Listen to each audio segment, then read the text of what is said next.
when the saints go marching in. Vox Fidei brings you into the inner life of the Word made flesh. Father Chris guides us in the lives of the saints in Saintly series. Welcome to Saintly series. Today, 4th of November, we celebrate Saint Charles Borromeo. Charles Borromeo was born into the home of Count Gilberto Borromeo and Margherita de' Medici, sister to Pope Pius IV. This was in the year 1538. Although he lived a relatively short life, Charles was one of the major actors during the Reformation that happened around the Council of Trent. As a young growing boy, he was given effective lordship of the Benedictine Abbey, and he was true to that call.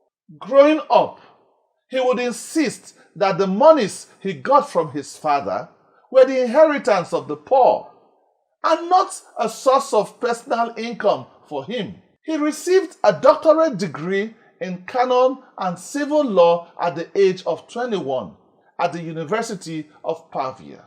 By the year 1560, Charles Borromeo was invited to Rome by his uncle, Pope Pius IV, who made him administrator of the Papal States. Also, he was made Cardinal Deacon and Papal Legate in Bologna and the March of Ancona.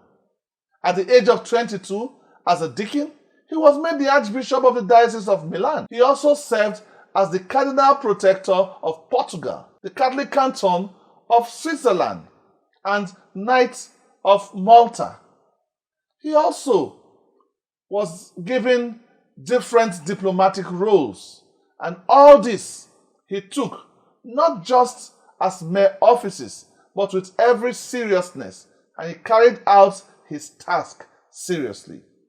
When the Pope announced that he would like to reconvene the Council of Trent, which was suspended in 1552, with the tremendous amount of work left to be done on the Council of Trent, all wondered who would take on this responsibility.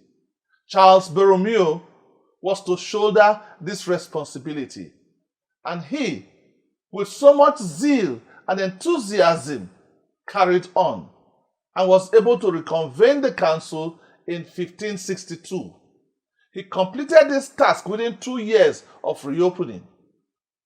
He would insist that as long as the church was weak and corrupt, emperors and kings will control it. Therefore, we must wage against this. At the age of 26, a major challenge happened in his life following the death of his brother. This left him the responsibility of being the head of the family. Instead of taking this responsibility and getting married, he gave up this role to his uncle Guido. He was later ordained a priest precisely in 1563, and in the first couple of months, he was consecrated the Bishop of Milan. When he finally traveled to Milan, he met the diocese under shambles, for then it was under the Spanish rule.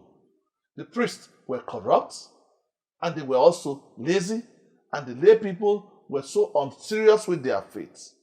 The lay people abandoned their practices as Christians and behaved as they liked. To remedy this decay, he implemented all the decrees of the Council of Trent.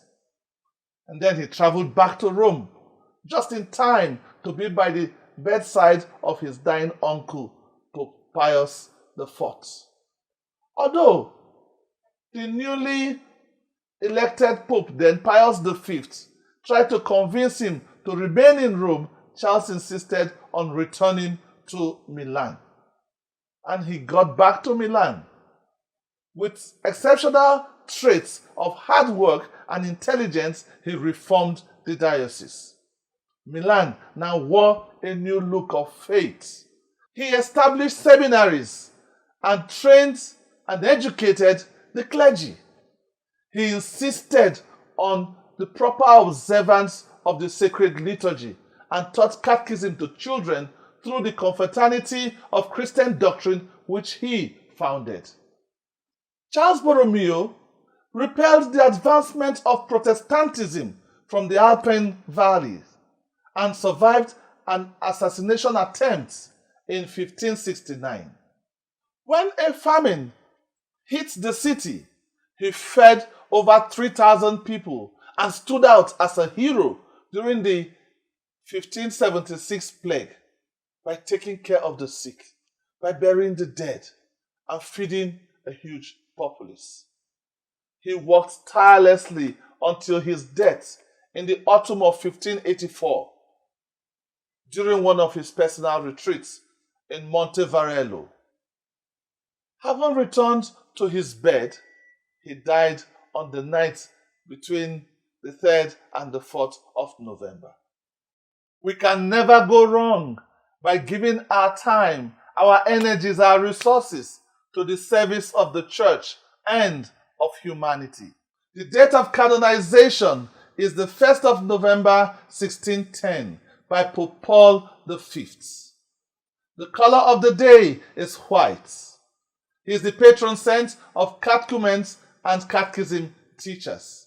What we offer the saints is veneration. Peace be with you. I am Father Chris, Vox Fidei. Oh, when the saints go marching in. Oh, when the saints go marching in. Vox Fidei, God is in charge.